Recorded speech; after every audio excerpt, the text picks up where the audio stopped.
Hello, and welcome to the Daily Rings of Power podcast, your daily dose of the latest news, rumours, and speculation about the Lord of the Rings of Power. The day is Tuesday, August 2nd, and I'm your host, Harry. I hope you're having a wonderful morning, afternoon, or evening, wherever you are in the world. There's only one way we can start this episode, and that's by saying it is finally 1 month until the Rings of Power appears on our screens. Whether you've been waiting for this since the very first maps and teaser pictures were released years ago, or if you've only joined in recent months and weeks, I'm sure we can all agree that it's about damn time. Hopefully, I can keep you all entertained over the coming weeks as we count down to the premiere on September 2nd. I'll be keeping up these regular daily podcasts in the meantime, but I also want to start experimenting with other longer forms of content. I'll also say that we do expect to see an uptick in promotional material being pushed out in the coming days and weeks. I'll do my best to keep up with all the new teasers, articles, and interviews every week, but you will have to forgive me if I miss the occasional piece. As an example, by the time this episode is out, I expect that Entertainment Weekly will have dropped their new feature, so keep an eye on all their social media channels for that. Finally, I can confirm that tomorrow we will see our first ever guest on the Daily Rings of Power podcast. I'm very excited to have this guest on, and I really hope you'll all tune in to hear that. Now, as is ever and always will be the tradition on this podcast, we must begin with a reading from the Professor's work. Today, our reading comes from the Silmarillion, Chapter 15 of the Noldor in Beleriand. But behind the circle of the mountains, the people of Turgon grew and throve, and they put forth their skill in labour unceasing, so that Gondolin upon Amon Gwareth became fair indeed, and fit to compare even with elven Tirion beyond the sea. High and white were its walls, and smooth its stairs, and tall and strong was the tower of the king.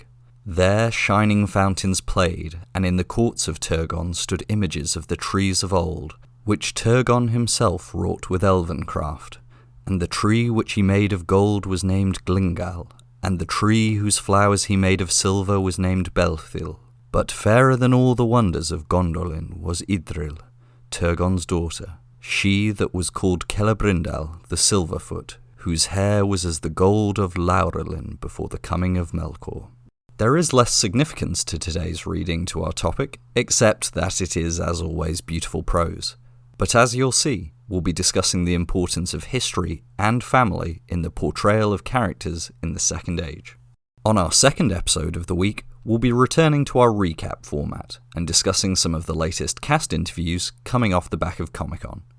Just yesterday, Fandom.com released an article featuring interviews with 16 of the Rings of Power cast members. In the article, which I'll link below in the episode description, you can also find the full 17-minute video if you want to hear the whole discussion. I'll spend today's episode pulling out some of the key answers and quotes from the cast. We'll talk about what they mean, try to link them back to similar information we've already heard, and maybe do a little bit of speculation about what it might mean. Let's dive in. First up, we have some lovely quotes from the ever-magnificent Charles Edwards, who plays Celebrimbor. Referencing the musical medley scored by Bear McCreary and performed at Comic-Con, Edwards says that not only did the music make him cry, but also how it relates to the wider themes of Tolkien.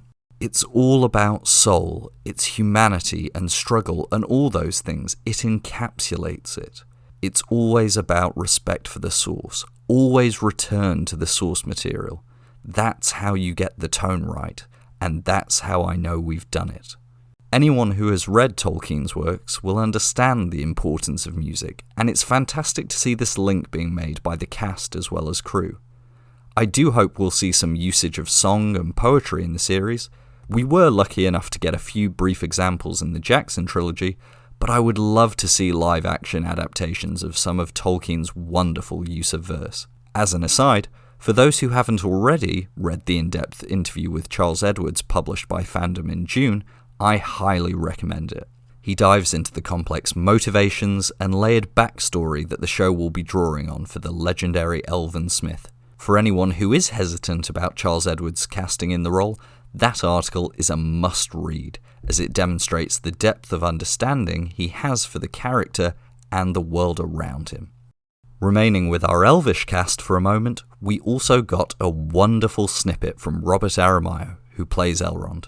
Something that fans have already been scrutinising for months is the level of detail and references in all the cast's costumes, but particularly with Elrond. Aramayo explains, "Me and costume designer Kate Hawley had some great conversations about Elrond's history, where he's come from and his family, and there's some great cities in his line that crossed his parents and where his parents came from, so there are elements of the costume either directly or in the idea of them that are related to his familial history. As you may remember from episode 1 of this podcast, we've already highlighted some of these details, whether it's the wing motifs on his shoulders, likely a reference to his mother Elwing, the brooch, which is reminiscent to the star of Elendil, his father. However, this quote made me think of another costume detail. Since the very first character posters released, and in other images since, we've seen Elrond carrying some kind of staff or scepter with a city depicted in miniature on the top of it. We heard from Fellowship of Fans in February that this is intended to be a depiction of Gondolin, the hidden elven city of the First Age. I won't go into detail on the history of Gondolin here, but Elrond carrying it for his family history makes absolute sense to me. As we mentioned in the opening reading, his grandmother was Idril, the daughter of the king of Gondolin, Turgon, and Elrond's own father was born there before having to flee as a small child when the city fell. I love this idea that characters are not only wearing their history, but carrying mementos of their past and their family's past with them. For the elves in the Second Age, a primary motivation is the desire to preserve, and I think the show will explore how they try to not only preserve their lands, culture, and language, but also how they try to preserve their history. Consider me extremely excited to see more and more of these clever costume references. Moving from elves to dwarves, it's good that we're finally getting a sense of connection between this culture and the major plot lines of the Second Age. Up until now, we've heard very little of their relation to the growing threat, but Sophia Nomvetti, who plays Princess Disa, talks about the dwarves' awareness of the Shadow Rising. I think we can all feel it. We all know that it's there. It's almost like a bird's eye view. There's just this rumble across the entirety of Middle-earth. And every single kingdom, race, or section of Middle-earth is just feeling the heat and feeling the ripple. I think this answer nicely echoes the line we heard from King Durin III in the trailer, where he warns about tempting shadow to bury us all beneath the mountain. Apologies for the impression again. Now, we don't know at this point if this line refers to the dwarves' own delving too greedily and too deep, or if he's warning his son about the elves' habit of attracting calamity. Either way, I'm very excited to see how the Rings of Power weaves the story of the dwarves at the height of their power into the rest of the narrative.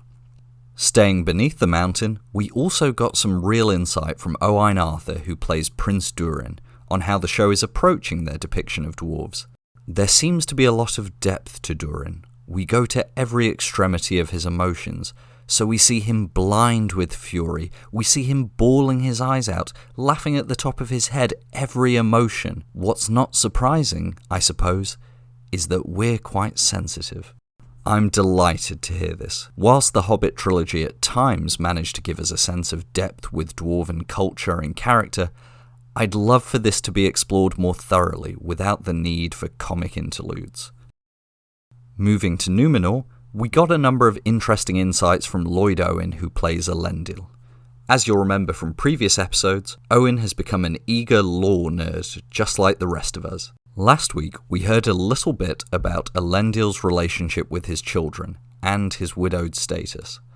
Owen expands on this, saying, Elendil is a widower, and he's trying to bring up these adult children. It's a very turbulent effect that bereavement has on all of us. But he wears a ring that his wife had given him, and what they carved in Elvish on it, because he's a mariner and a sea captain, is Safe Return in Quenya. I can't stress enough how much I adore this detail. Not only does it feel like an echo of the story of Aldarion and Arendis, but the theme of families wanting their loved ones to return to them is something that I think will be pivotal in the Rings of Power. Once again, top marks to costume and prop teams for including these details that we might never see, but add so much depth to the world. We also see in these interviews how that sense of family, belonging and purpose affects his children. Isildur, played by Maxim Baldry, is still far away from making his fateful decision at Mount Doom to keep the One Ring. But right now, Baldry explains, the eldest son of Elendil is still trying to find his way. He's confused as to where he belongs, what his aims and goals are. He's trying to fulfill his father's destiny and be a sea captain, but he's also desperate for something else, and there's a deep yearning for the other. I'm very excited to see where they take Isildur's character. There's so much room to explore this heroic yet tragic figure, and as I said the other day, I do expect his story, along with Elrond's, to be one of the key through lines throughout all 5 seasons. Moving on from the House of Elendil to the current and future rulers of Númenor, we also heard from Cynthia Addai-Robinson, who plays Queen Regent Miriel, and Tristan Gravel, playing Pharazôn, a key Númenorian leader with ambitions above his station. Addai-Robinson's comments on her regent title suggest we'll start the series with Miriel ruling in her father's stead. I imagine we'll see her father, Tar Palantir, as either too old or sick to rule, leaving her with the unenviable task of trying to keep Númenor on the right track. She goes on to say, Miriel is a person that is burdened by that responsibility and wanting to make the right choices for her people. So there's that sense of wanting to keep the peace, wanting to keep the stability of a society that she can feel is beginning to shift under her feet. This is a very exciting quote for me, as it demonstrates the show is going to explore the real political and societal turmoil that Númenor experiences. As we discussed on our 3rd episode, Númenor is at a fork in the road in its history, and the direction that its leader takes it will not only define their fate, but the fate of Middle-earth itself. Finally, we have a very intriguing quote about the way in which the show will be portraying Pharazón's ambitions and driving motivations. Gravel says of the character that, he has a deep love for his community, he has a deep love for his people, he has a deep love for Miriel. And when you can love that deeply, what do? It can make you do things to protect your kingdom, to protect your people, to advance your civilization. How far do you go with that? Now, not to be repetitive, but I love the direction Gravel and the writers are taking Pharazôn. While he is ultimately a fallen character who becomes a villain, I'm glad he's not a mustache-twirling villain, although he certainly has the facial hair for it. The idea that Pharazôn is driven by a desire to better his civilization is such an interesting turn of phrase on its own, but also reminds me of the quote the showrunners used to define the show. How far into the darkness would you go to protect the things you love the most? Now, in this fandom article, we get several fascinating quotes from the Harfoot cast, as well as the Stranger, Halbrand, Theo, Eärien, and Kemen. Unfortunately, we don't have the time today to go through all of those, and I want to dedicate the proper amount of time and analysis to these storylines as well. I plan on doing an episode later this week or next, focusing just on the Harfoots and the Stranger, so we'll keep those quotes for later. If you can't wait for that, I highly encourage you to go read the Fandom article, as there's so much more detail there that I couldn't cover in these 15 minutes. But for today, that's all we have time for. As always, I'd greatly appreciate if you could leave a rating or review on whichever podcast platform you use. It helps spread the show to new potential listeners and will help broaden our community. I'd love to continue the conversation on Twitter, so let me know what your thoughts are on these latest interviews, the costume details, or just speculate on these characters' futures. Thank you so much for listening. I'll be back tomorrow as always with more discussion of the latest news on the Daily Rings of Power podcast. Namarie.